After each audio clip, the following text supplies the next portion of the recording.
Alex, the New York Post reports that Joe Rogan is attending church. Is it a miracle? Has he seen the light? Well, Rita, I would say it is a miracle, but I mean, if you look at what Joe Rogan's going through, I'm not surprised considering that the science has been wrong about so many things lately. I mean, just when it comes to the pandemic and the lockdown, and especially when it comes to this trans science telling, children that they're born in the wrong body. So I think Joe Rogan, a guy that's had a lot of scientists on his show, a guy that I think respects science more than probably an average person, has lost his faith in science and has found his faith in God. So I'm not surprised. And really, science is yet to explain how, all life arose from non-living matter. I mean, just the idea that everything came from nothing and that we evolved from pond scum. I mean, it just sounds highly unlikely. And that's what Joe is saying. And I think it's obvious. And, there's a lot of different religions. So there's a lot of different paths to God. But I think that, it's obvious that we have a soul. I believe we have a soul. And Joe Rogan's figuring that out, and it's better late than never. So, God bless Joe Rogan. I hope that he encourages more people to try to get more connected with, the spiritual creator, whoever that may be for each individual. Well, Alex, I do think a lot of individuals, a lot of men in particular, were red-pilled during the COVID era. Because you look at Joe Rogan, people think he's some right-wing reactionary. He's always been of the left. He was a big backer of Bernie Sanders. He was a Democrat pretty much all his life. And it wasn't until COVID where he saw how the media lies and manipulates. They went after him because he took, I think it was ivermectin when he got COVID, and they were accusing him of all sorts of craziness that he knew wasn't true. And that seemed to really change his entire worldview and how he saw not just the media, but the scientific fraternity, and how there's ideological capture with them as well. They're not sticking to the facts at all times.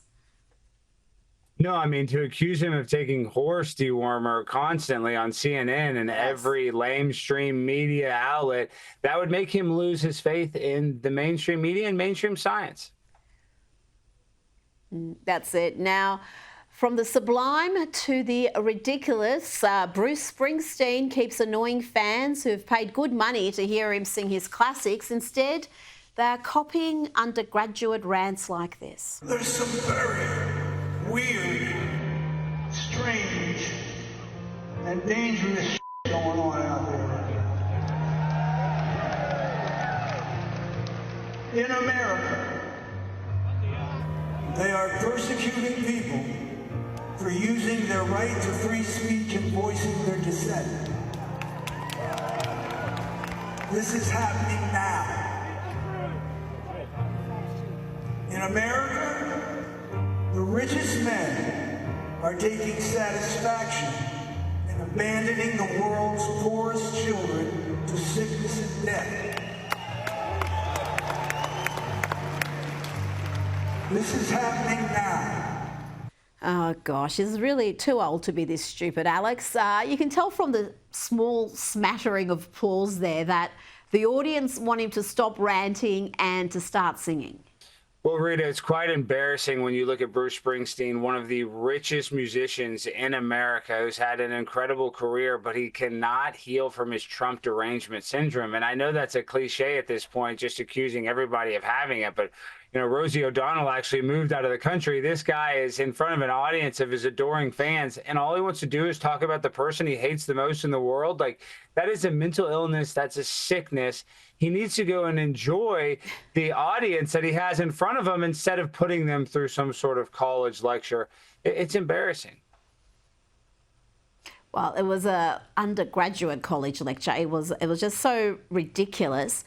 And some of the things he said about the suppression of free speech, you're saying this in the UK, where you're getting people arrested for just tweeting biological facts.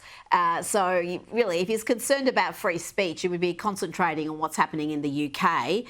Let's listen to this further rant from Bruce. This is all happening now.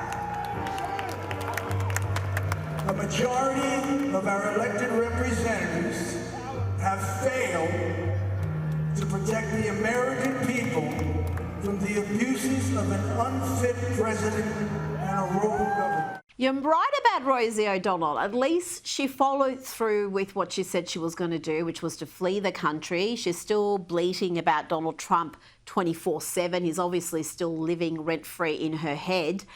But what about these celebs who campaigned throughout the election season? Bruce was at Kamala's rallies. He sang, he performed, he tried to boost her in whatever way he could. And in the end, she lost comprehensively. Are they ever going to accept that this is the will of the American people? Well, I don't think they will. I mean, I don't understand how they cannot see that over half the country likes Donald Trump. So that means that over half of his fans like Donald Trump. I mean, this is just a harsh reality that they cannot accept. I know the fact that they were all fans. I can guarantee that you can find clips of Bruce Springsteen liking or praising Donald Trump before he ran for president. So it just doesn't make sense. They just need to let it go and just, I would say, go along to just try to make his life better, his fans better. But instead, these people want to constantly fight and defend people like Kamala Harris and Joe Biden, who are, just so incompetent when they were in office. It's really sad, Rita, but that's the Hollywood elite. That's what these musicians, that's why they all stink. And that's why the culture is shifting so dramatically. Now, the Trump administration has been very strong on the trans issue. They campaigned heavily on it, and they've just announced the so-called gender-affirming procedures, the gender-affirming model, is no longer going to be funded through Medicaid. Medicaid will no longer be used to pay for barbaric gender mutilation procedures on minor children. Well, promises made, promises kept, Alex. It's not just the US. We've seen the same thing in the UK, where they're pretty much banned puberty blockers for under 18. There's been a massive shift in this area. Well, I mean, this shouldn't even be a debate. A child can't drive a car. A child can't get a tattoo. A child can't enter into a contract. So a child shouldn't be able to decide whether or not they want to get life-changing, altering surgery where they can't procreate in the future and they lose the ability to even have any pleasure in a normal relationship. So, yes, this is obvious that they need to stop it for children. And if you're over 18, listen, I'm not an anti this and that. You can do what you want to do. But for children, no, it is a crime. And I think it should be a crime to tell a child they're born in the wrong body. So this is a serious thing. The Trump administration, once again, another win for the Trump administration. And I really do appreciate, though the policies may be similar to the UK and other parts of the world, I do appreciate that very bold language we heard there from Caroline Levitt, because that's how many people see this, and that's what it essentially is. And to try to, use more sensitive language as opposed to saying that we are doing enormous damage to these kids, we are essentially mutilating them. And they're not shy about saying it how it is. Now, before you go, Alex, you've been out there doing the Lord's work again, confronting anti-Elon Musk protesters with your musical gifts. I don't give a damn because I'm feeling great. And I just know that he's going to pin a train. He's got a lot of babies.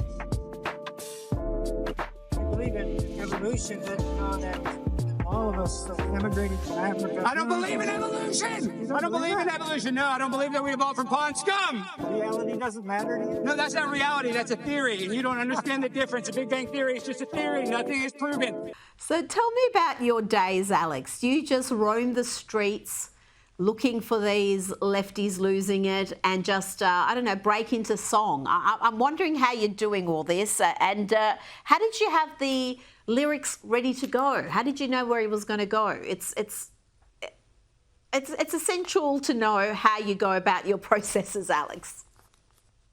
Well, Rita, I'm primetime 99 Alex Stein, the pimp on the blimp, the town hall terror, the #1 city council rapper in the world. So when I go to these protests, Rita, they're there, quite often at that Tesla Cedar Springs service center. So I went out there and I was battling them because they wouldn't talk to me. So I said, hey, let me try to rap them. Maybe that'll make them laugh. And they did laugh. But Rita, I was just trying to out absurd them.